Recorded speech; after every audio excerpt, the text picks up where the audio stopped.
கிறிஸ்தவங்கன்னா யார்? இயேசுடைய சீஷர்கள், இயேசுவை பின்பற்றுகிறவர்கள்.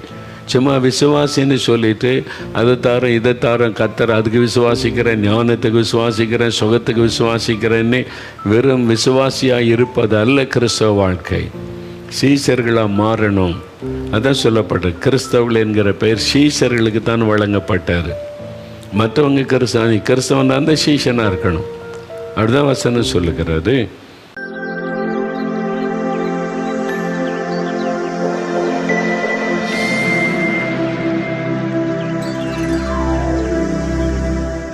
பிரியமானவர்களே, ஆண்டவராக இயேசு கிறிஸ்துவின் இனிதான நாமத்தில் உங்கள் அனைவருக்கும் எங்கள் அன்பின் வாழ்த்துக்களை தெரிவித்துக் கொள்கிறோம். குடும்ப ஆசீர்வாத நேரம் என்ற இந்த நிகழ்ச்சியின் மூலமாக உங்களை சந்திப்பதில் நாங்கள் மிகுந்த மகிழ்ச்சி அடைகிறோம். இன்றைக்கு இயேசு கிறிஸ்துவை யார் பின்பற்றுகிறார்களோ, யார் அவரை தெய்வமாக வணங்குகிறார்களோ அவர்களை இந்த சமுதாயம் கிறிஸ்தவர்கள் என்று அழைப்பது உண்மைதான்.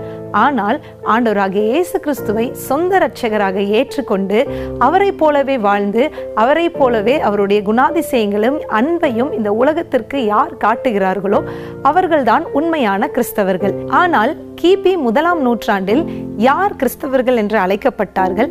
அந்நாட்களில் வாழ்ந்தவர்கள் யாரை முதலில் கிறிஸ்தவர்கள் என்று அழைத்தார்கள் என்பதை பற்றி சகோதரர் மோகன் சி லாசரஸ் அவர்கள் வேத வசனத்தின் அடிப்படையில் விளக்கம் அளித்து உங்களின் ஆசீர்வாதத்திற்காக சிறப்பு ஜெபம் ஏறெடுப்பார்கள்.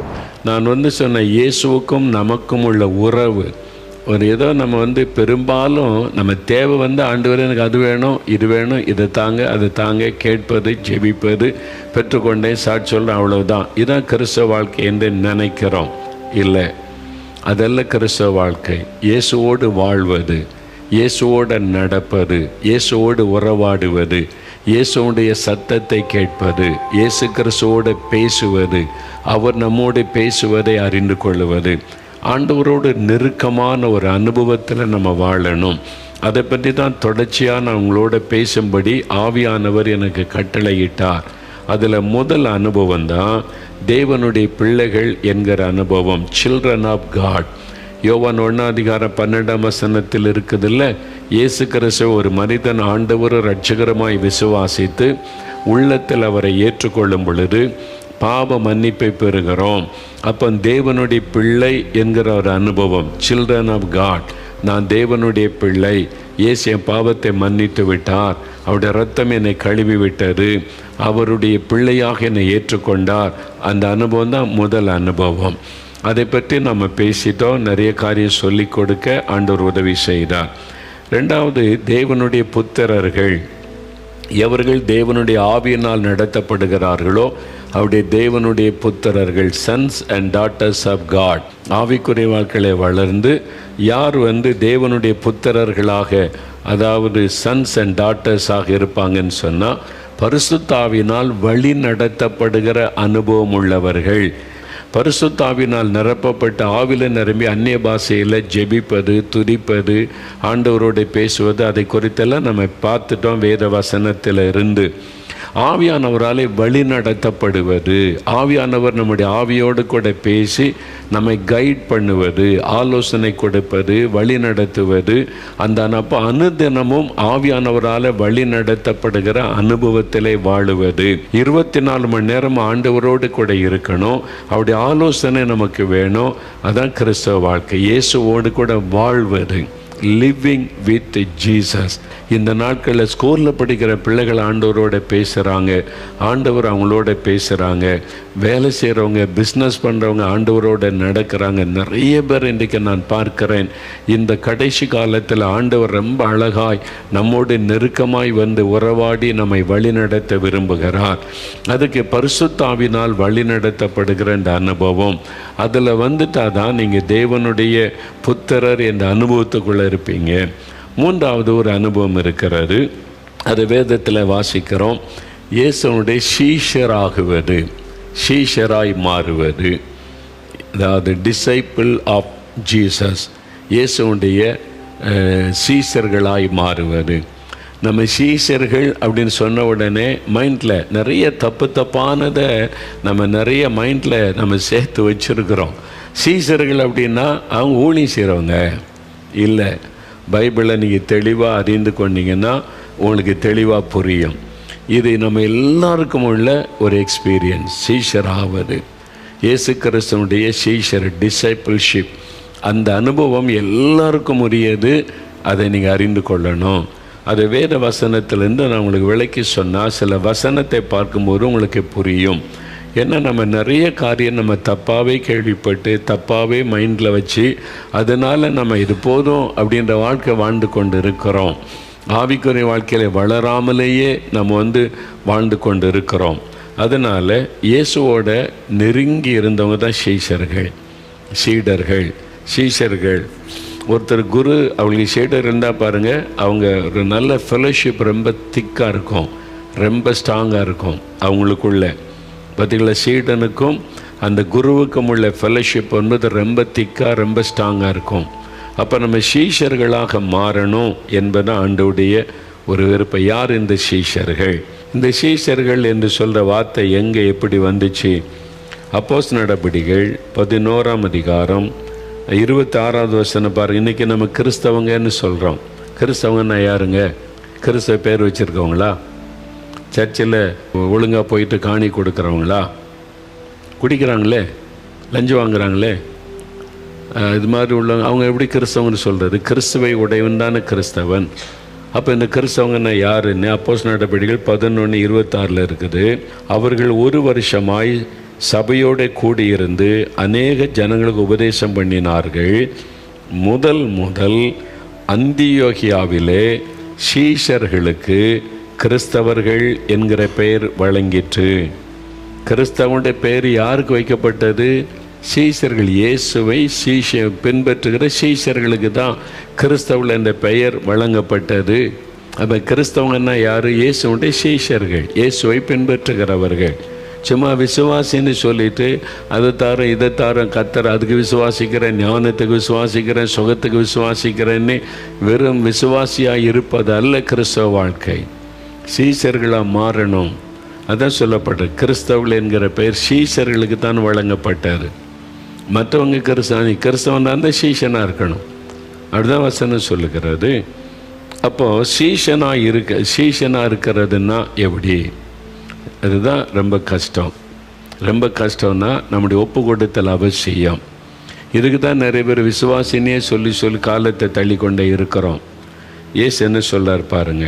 லூக்கா 14ஆம் அதிகாரம் எடுத்துட்டிங்களா? 25, 26, 27 வசனம், 3 வசனம் வாசிக்கலாம். பின்பு அநேக ஜனங்கள் அவரோடே கூட பிரயாணமாய் போகையில் அவர்களிடமாய் அவர் திரும்பி பார்த்து, அநேக ஜனங்கள் இயேசுக்கு பின்னால் போகிறாங்க, திரள் கூட்டம்.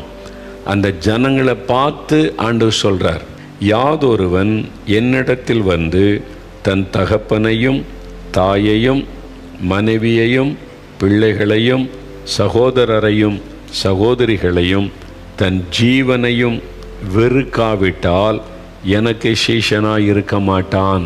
புரியுதா உங்களுக்கு? இயேசு சொல்கிறார், ஒரு 12 பேரை தனியாக கூட்டி வச்சு நீங்கள் தான் சீஷர்கள், நீங்கள் எப்படி இருக்கணும்னு சொல்லலை. திரள் கூட்ட மக்கள் அவரை பின்பற்றி வராங்க, எல்லாருக்கும் சொல்லுகிறார். இதைத்தான் நீங்கள் விளங்கி கொள்ளணும். அது ஊழியத்துக்கு அழைக்கப்பட்டவங்களுக்கு தான் இப்படி சொல்கிறாருன்னு நினைக்காதங்க. எல்லாரும் ரட்சிக்கப்பட்டு இயேசுவை பின்பற்றி அர்ப்பணிக்கிற எல்லாருக்கும் சொல்லப்பட்ட வார்த்தை இது. நீங்கள் சீஷனாக இருக்கணும்னா நீங்களாட்ட எனக்கு சீஷனை இல்லை அப்படின்னு சொல்கிறார். தன் ஜீவனையும் வெறுக்காவிட்டால் வெறுக்கணுமா? 27ஆம் வசனம் பாருங்க. தன் சிலுவையை சுமந்து கொண்டு எனக்கு பின் செல்லாதவன் எனக்கு சீஷனாக இருக்க மாட்டான். யார் சீஷன் அல்ல என்பதை ஆண்டவர் முதல்ல சொல்லிட்டார். தகப்பன், தாய், மனைவி, பிள்ளைகள், சகோதரன், சகோதரி, இவங்க தான் எனக்கு முக்கியம்னு சொல்கிறவன் நீ எனக்கு சீஷன் அல்லன்றார். நீ எனக்கு சீஷனாக இருக்க முடியாது. அப்போ இங்கே சிலுவை சுமக்காமல் நீ எனக்கு சீஷனாக இருக்க முடியாதுன்னு சொல்லுகிறார். 33ஆம் வசனம் பாருங்க. அப்படியே உங்களில் எவனாகிலும் தனக்கு உண்டானவைகளை எல்லாம் வெறுத்து விடாவிட்டால் அவன் எனக்கு சீஷனாக இருக்க மாட்டான். தனக்கு உண்டான எல்லாவற்றையும் வெறுத்து விடாவிட்டால் எனக்கு சீஷனாக இருக்க மாட்டான். இதுனே அப்படி கடினமான உபதேசமாக இருக்குது அப்படின்னு நினைக்கிறீங்களா? சிலர் அப்படி தான் இயேசுவை பின்பற்றினவங்க, இது கடினமான உபதேசம், நம்மெல்லாம் இதை கடைப்பிடிக்க முடியாதுன்னு போயிட்டாங்க. இயேசு 12 பேரை பார்த்து கேட்டால், நீங்களும் போய்விட மனதாக இருக்கிறீங்களோ இயேசுவை பின்பற்றின சீஷர் நிறைய பேர் பின்வாங்கி போயிட்டாங்கன்னு பைபிள் இருக்குது. நம்ம விசுவாசியாக இருந்துட்டு ஈஸியாக நம்மளோட என்ன வேணாலும் ஆண்டவர்கிட்ட போய் கேட்டு கேட்டு வாங்கிட்டு போயிடலாம், இதான் கிறிஸ்தவ வாழ்க்கை நீ வாழ்ந்து கொண்டு இருக்கிறோம்.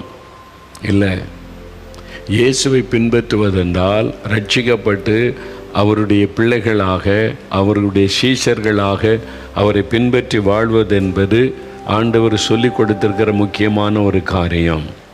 அப்போ இயேசுவின் சீஷன்னா என்ன செய்யணும்? மத்தேயு 16ஆம் அதிகாரம் 24ஆம் வசனம் எடுங்க. மத்தேயு 16ஆம் அதிகாரம் 24வது வசனம். அப்பொழுது இயேசு தம்முடைய சீஷர்களை நோக்கி அன்று சொல்ல தன்னை தெரிந்து கொண்ட 12 பேரை நோக்கி சொல்கிறார். இப்போ ஒருவன் என்னை பின்பற்றி வர விரும்பினால் அவன் தன்னைத்தான் வெறுத்து தன் சிலுவை எடுத்துக்கொண்டு என்னை பின்பற்ற கடவன். நீங்கள் முதல்ல இயேசுவை ஏற்றுக்கொள்ளும் பொழுது பாவ மன்னிப்பை பெற்று தேவனுடைய பிள்ளை என்ற அனுபவத்தில் வந்துட்டீங்கல்ல, நீங்கள் விசுவாசி. இப்போ இயேசுவை நான் விசுவாசிக்கிறேன், அவர் தான் என் ரட்சகர் ஆண்டவர்னு விசுவாசிக்கிறேன், விசுவாசி. அப்படியே 10 வருஷம் 20 வருஷம் சொல்லிக்கிட்டு இருக்கக்கூடாது, இருக்க முடியாது. அப்படி இருந்தால் உங்களுடைய ஆவிக்குரிய வாழ்க்கை சரியில்லைன்னு அர்த்தம். வசனம் சொல்லுகிறது அடுத்த லெவல் சீஷர் ஆகணும். அப்போஸ் நடபடிகளில் பார்க்குறோம். 4ஆம் அதிகாரத்தில் விசுவாசிகள், 6ஆம் அதிகாரத்தில் சீஷர்கள் ஆக்கப்படும். அதுக்கு பிறகு நீங்கள் பைபிள் முழுவதும் அப்போஸ் நடபடிகள் முழுதும் பார்த்தீங்கன்னா சீஷர்கள் சீஷர்கள் சீஷி அப்படி தான் சொல்லப்படுகிறது. டிசைபிள்ஸ், இயேசுவை பின்பற்றுகிறவர்கள். நாம் எல்லாம், நீங்கள் சின்ன பிள்ளைகளாக இருந்தாலும் சரி, பெரியவங்களாக இருந்தாலும் சரி, வயதானவங்களாக இருந்தாலும் சரி, நான் இயேசுவின் சீஷன் அப்படின்ற அனுபவம் பெற்றிருந்தால் தான் நீங்கள் கிறிஸ்தவர்கள். அப்படி தானே இருக்குது. சீஷர்கள் தான் கிறிஸ்தவர்கள் என்று அழைக்கப்பட்டார்கள், விசுவாசிகள் இல்லை. சீஷர்கள் தான் கிறிஸ்தவர்கள் என்று அழைக்கப்பட்டார்கள். ஏன்னா பிசாசுகளும் விசுவாசித்து நடுங்குகிறதுன்னு பைபிள் இருக்குது. இயேசு தான் ஆண்டவர் என்று பிசாசு கூட விசுவாசிக்குதே, விசுவாசித்து நடுங்குகிறது என்று பைபிள் எழுதியிருக்குது. அதனால் சும்மா விசுவாசித்து இயேசுக்கிட்ட அதை வாங்கிட்டேன் இது வாங்கிட்டேன் ஜெபிச்சேன் விசுவாசத்தோடு கேட்டேன் தந்துட்டார், அதெல்லாம் ஓகே. அது குழந்தைத்தனமான ஒரு அனுபவம், அவ்வளோதான் பிகினிங். எப்போ சீஷராக மாற போகிறீங்க, எவ்வளோ குழந்தையாக இருப்பீங்க அப்படின்றதான் கேள்வி. அப்போ சீஷர்னா யார்? முதலாவது தன்னைத்தான் வெறுக்கணும். டினாய் யுவர் செல்ஃப், நம்மை வெறுக்கணும். அப்படின்னா என்னங்க அர்த்தம்? அதுதான் நம்ம தியானிக்கணும் வசனத்திலிருந்து. அது உண்மையான அர்த்தம் என்ன? ரெண்டாவது தன் சிலுவை எடுத்துக்கொண்டு, சிலுவை எடுத்துக்கொண்டா என்னது? ஒரு மரச்சிலுவை தோளில் வச்சுக்கிட்டே போகிறதா, அல்லது தங்கத்தில் சிலுவை செஞ்சு அணிந்து கொள்கிறதா? சிலுவை எடுத்துக்கொண்டு இயேசுவை பின்பற்றுகிறவன் அவன் தான் சீஷன். இன்னொரு வசனம் எடுங்க, யோவான் 8ஆம் அதிகாரம் 31ஆம் வசனம். சீஷன்னா யார்? சில வசனத்தை சுட்டி காண்பிக்கிறேன். யோவான் 8ஆம் அதிகாரம் 31ஆம் வசனம் எடுங்க, வேகமாக எடுத்துருங்க. பாருங்கள், இயேசு தம்மை விசுவாசித்த யூதர்களை நோக்கி, நீங்கள் என் உபதேசத்தில் நிலைத்திருந்தால் மெய்யாகவே என் சீஷராயிருப்பீர்கள். தன்னை விசுவாசித்தவர்களை நோக்கி, நீங்கள் விசுவாசின்னு சொல்கிறீங்களா? இயேசுவை விசுவாசித்தனால விசுவாசின்றீங்க. ஆனால் நீங்கள் சீஷராக மாறணும். ஆனால் நீங்கள் என் உபதேசத்தில் நிலைத்திருந்தால் மெய்யாகவே என் சீஷராயிருப்பீர்கள். அப்படி உபதேசத்தில் நிலைத்திருக்க வந்தால் சீஷர்கள். இன்னொரு வசனம் எடுங்க, யோவான் 15ஆம் அதிகாரம் 8வது வசனம் பாருங்கள். யோவான் 15:8 அந்த வசனம் பாருங்கள். வசனத்தை திருப்புங்க. 8வது வசனம், நீங்கள் மிகுந்த கனிகளை கொடுப்பதினால் என் பிதா மகிமைப்படுவார், எனக்கும் சீஷராயிருப்பீர்கள். கனி கொடுக்கிறவங்க, இயேசுவுக்காக கனி கொடுக்கிறவங்க, அவங்க தான் சீஷர்கள். அப்போ இயேசுவை பின்பற்றவங்க அவருடைய கற்பனையில் உபதேசத்தில் நிலைச்சிருக்கணும், கனி கொடுக்கணும். யோவான் 13ஆம் அதிகாரம் 35வது வசனம் பாருங்கள். நீங்கள் ஒருவரில் ஒருவர் அன்புள்ளவர்களாயிருந்தால் அதனால் நீங்கள் என்னுடைய சீஷர்கள் என்று எல்லாரும் அறிந்து கொள்ளுவார்கள். இதெல்லாம் சீஷன்னா யார்? அப்போ தன்னை வெறுத்து சிலுவை எடுத்துக்கொண்டு இயேசுவை பின்பற்றுகிறவன், இயேசுவின் உபதேசத்திலே நிலைத்திருக்கிறவன், இயேசுவுக்காக மிகுந்த கனிகளை கொடுக்கிறவன், எல்லாரிடத்தில் அன்பாக இருக்கிறவன், அவங்க தான் சீஷர்கள். அப்போ யோசித்து பாருங்கள், நம்ம எப்படி இருக்கிறோம்? நம்ம அப்படி இருக்கிறோமா? விசுவாசின்னு சொல்லிக்கிட்டே இருக்காங்க. சீஷனாக நீங்கள் மாறணும், ஒப்பு கொடுக்கணும், நம்ம அறிந்து கொள்ளணும். இப்போ நீங்கள் அறிந்து கொண்டீங்க, நீங்கள் விசுவாசியா சீஷனா? யோசித்து பாருங்கள். நிறைய பேர் விசுவாசியே ஆகலை, இன்னும் பாவ மன்னிப்பே பெறல, பாவத்திலிருந்து விடுதலே பெறல, அவங்க விசுவாசியும் கிடையாது. அப்போ இயேசுக்கும் உங்களுக்கு சம்பந்தமே இல்லை. உங்களுக்கும் சர்ச்சுக்கும் சம்பந்தம் இருக்கலாம், உங்களுக்கும் இயேசுக்கும் சம்பந்தம் இருக்குதா? உங்களுக்கும் சர்ச்சுக்கும் சம்மந்தம் இருக்கும். ரெஜிஸ்டரில் பேர் இருக்கும், கல்யாணத்துக்கு லெட்ரு தருவாங்க, செத்து போன கல்லறைக்கு லெட்ரு கொடுப்பாங்க, புதைக்கிறதுக்கு இடம் தருவாங்க. பரலோகத்தில் இடம் உண்டா? உங்களுக்கு இயேசுக்கு என்ன சம்பந்தம்? உங்களுக்கு சபைக்கு சம்பந்தம் இருந்தால் மாத்திரம் போதாது, உங்களுக்கு இயேசுக்குள்ள சம்பந்தம் என்ன?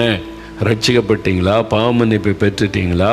அவருடைய அபிஷேகத்தை பெற்று அவரோடு நடக்கிற, அவரோடு வாழ்கிற, அவரோடு வழி நடத்தப்பட்ட அனுபவம் வந்துட்டீங்களா? அதில் இன்னும் விசுவாசிகளாகவே உட்கார்ந்து கொண்டு விசுவாசின்னு சொல்கிறீங்களா? சீஷராக மாறிட்டீங்களா? சீஷராக மாறுறதை பற்றி தான் அப்போஸ்தலர் நடவடிக்கைகள் முழுவதும் பேசுகிறாரு. அப்போ நம்ம எல்லாருமே சீஷர்கள் தான். ரட்சிக்கப்பட்டு இயேசுவை பின்பற்றுகிறவங்க சீஷர்கள் தான் கிறிஸ்தவர்கள். மற்றவங்க கிறிஸ்தவங்களே கிடையாது. நீங்கள் வேணால் அவங்களை கிறிஸ்தவன்னு சொல்லலாம், பரலோகம் அங்கீகரிக்காது. மற்றவங்க என்ன சொல்லலாம், இவங்க கிறிஸ்தவங்கப்பா, சிலுவை போட்டிருக்காங்க, பேர் இந்த பேர், அதனால் கிறிஸ்தவங்க சர்ச்சுக்கெல்லாம் போகிறாங்க. பரலோகம் அப்படி சொல்லாது, பரலோகம் அப்படி அங்கீகரிக்காது. நல்லா அறிந்து கொள்ளுங்க. அப்போ நம்ம இந்த வேதத்தில் சொல்லப்பட்ட அனுபவத்திற்கு நம்ம அர்ப்பணித்து கொண்டு அந்த வேதத்தில் சொல்லப்பட்ட வசனத்தின்படி வாழ ஒப்பு கொடுத்தா இயேசுவோட நெருக்கமாய் வாழ முடியும். அதனால் அப்போஸ்தலர் நடவடிக்கைகளை திரும்ப திரும்ப வாசிங்க. சபை நடத்துகிற மெய்ப்பர்கள் தயவு செய்து வசனத்துக்கு நேராக திரும்பி உங்கள் சபையை வசனத்தின்படி நடத்துங்க. இல்லாட்டா கடைசி காலத்தில் உன்னை எனக்கு தெரியாதுப்பான்னு ஆண்டவர் சொல்லிடக்கூடாது. இல்லை பிசாசு துரத்தினமே, உங்களுடைய நாமத்தில் அற்புதம் செஞ்சோமே, அப்படியா, ஒன்று எனக்கு தெரியாது. மற்ற 7ஆம் அதிகாரத்தில் 21ஆம் வசனத்தில் இயேசு சொல்கிறார்ல, பரிதாபமான நிலைமை ஆகிரும். நம்ம நினச்சிக்கலாம், நான் ஊழியம் செய்கிறேன், சபை நடத்துகிறேன், இப்படி இயேசுக்காக என்னென்னலாம் செய்கிறப்பா அப்படின்னு நான் நினைத்து கொள்ளலாம். நான் இப்படி பிரசங்கம் பண்ணுறேன், அப்படி பிரசங்கம் பண்ணுறேன், டேக்ஸ் கொடுக்குறேன், ஊழியம் செய்கிறேன்னு. பரலோகம் அங்கீகரிக்கணும்ல, வசனத்தின்படி இருக்கணும்ல. தயவு செய்து ஏமாந்து போயிடக்கூடாது கடைசி காலம். அதனால் வசனத்துக்கு நேராக திரும்புங்க. Back to the Bible, back to the word of God. கர்த்தருடைய வசனத்துக்கு நேராக நம்ம திரும்பணும். வசனம்தான் நியாயம் தீர்க்கும். அதனால் இந்த வசனத்தின்படி நான் இருக்கிறேன்னா, நான் விசுவாசியாக இருக்கேனா, சீஷனாக இருக்கேனா, கிறிஸ்தவன் சொன்னப்பட்ட அதுக்கேற்றபடி நான் இருக்கிறேன்னா, அதுக்கு என்ன அர்த்தம் பைபிளில்? அப்படி நான் இருக்கிறேன்னா யோசிங்க. ஒரு நிமிடம் ஜெபம் பண்ணுங்க. தகப்பனே, உம்முடைய வசனத்தை கொண்டு எங்களோடு நீர் பேசுகிற அன்பிற்காய் நன்றி. உம்முடைய வசனத்தை கொண்டு ஒவ்வொருவரோடும் பேசும், ஒவ்வொருவரையும் தெளிவுபடுத்தும். உம்முடைய வேத வசனத்தின் சத்தியத்தை அறிந்து கொள்ள கர்த்தர் கிருபை தாரும். பரிசுத்த ஆவியானவர் இந்த வார்த்தைகளை கொண்டு தொடர்ந்து இடைபட பேச வேண்டும் என்று நான் ஜெபிக்கிறேன். இன்னும் எங்களுக்கு கற்றுத்தாரும், போதித்து வழி நடத்தும். இயேசு கிறிஸ்துவின் நாமத்தில் ஜெபிக்கிறோம் பிதாவே. ஆமேன், ஆமேன். பிரியமானவர்களே, இந்த நிகழ்ச்சி உங்களுக்கு நிச்சயம் ஆசீர்வாதமாக இருந்திருக்கும் என்று நாங்கள் விசுவாசிக்கிறோம். நீங்கள் பெற்றுக்கொண்ட நன்மைகளை எங்களுக்கு தெரியப்படுத்த மறவாதிருங்கள். தேவ கிருபை உங்கள் அனைவரோடும் கூட இருப்பதாக. ஆமென். For further details and prayer support, contact Jesus Redeems Ministries, Nalumavudi, Thoothukudi District, 628-211. Our phone number 04639 353535. info@jesusredeems.org. Our website www.jesusredeems.com. God bless you.